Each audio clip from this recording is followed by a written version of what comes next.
میری بہن، اگر فرصت ملے تو سوئے ہوئے شوہر کو کبھی غور سے دیکھنا۔ یہ وہ شخص ہے جس کا کبھی آپ کے ساتھ کوئی رشتہ تھا ہی نہیں، صرف نکاح ہی ہوا تھا کہ اس نے تمہارے اور تمہارے بچوں کے لیے نہ دھوپ کی پرواہ کی نہ سردی کی پرواہ کی، دن رات ایک کر کے تتی ریت پر کماتا رہا، اس لیے کہ مجھے کچھ ملے نہ ملے، میری بیوی کو روٹی کا ٹکڑا مل جائے، میرے بچوں کو روٹی کا ٹکڑا مل جائے۔ نہ تو یہ اپنی تکلیف کی پرواہ کرتا ہے، نہ اپنے بخار کی پرواہ کرتا ہے۔ باہر کے لوگ اسے ذلیل کرتے ہیں، سخت کام لیتے ہیں، اس نے کبھی شکوہ نہیں کیا کہ مجھ سے کیوں سخت کام لیا جا رہا ہے، صرف اس لیے کہ میری بیوی اور میرے بچے خوش رہیں، ان کی میں ہر خواہش پوری کروں۔ آج کلائنٹ بدتمیزی کر رہا ہے، آج مالک بدتمیزی کر رہا ہے، اس بیچارے نے کبھی محسوس نہیں کیا، کبھی جواب نہیں دیا،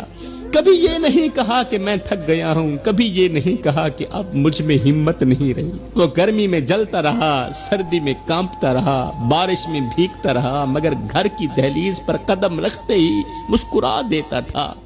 تاکہ بیوی اور بچوں کو میری تھکن کا احساس نہ ہو۔ تھکا ہارا شوہر جب سوتا ہے تو ہڈیاں درد کرتی ہیں، جسم کا بال بال تکلیف دیتا ہے،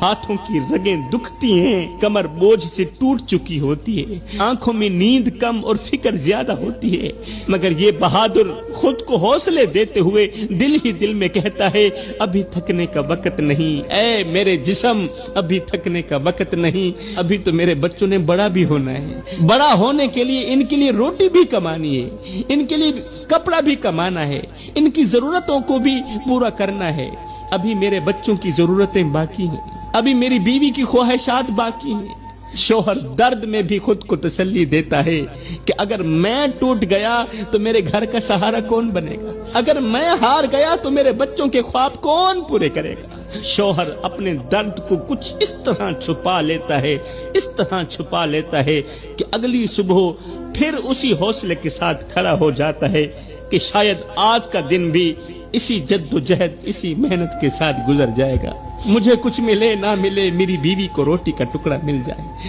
اب ایک طرف وہ بیچارہ شوہر ہے اور دوسری طرف بیوی ہے، تھوڑا سا مسئلہ بھی ہوتا ہے تو ڈنڈورا پیٹنے لگ جاتی ہے اور بار بار ایک ہی جملہ بولتی ہے کہ تو نے میرے لیے کیا ہی کیا، تو نے میرے لیے کیا ہی کیا ہے۔ بیوی کا یہ جملہ سن کر شوہر بیچارہ دل ہی دل میں رونے لگتا ہے، اس کا دل اندر ہی اندر سے چیخ کر کہتا ہے ہاں ہاں میں نے کچھ نہیں کیا، ہاں ہاں میں نے کچھ نہیں کیا، اپنی جوانی تیری ہر ایک خواہش پوری کرنے کے لیے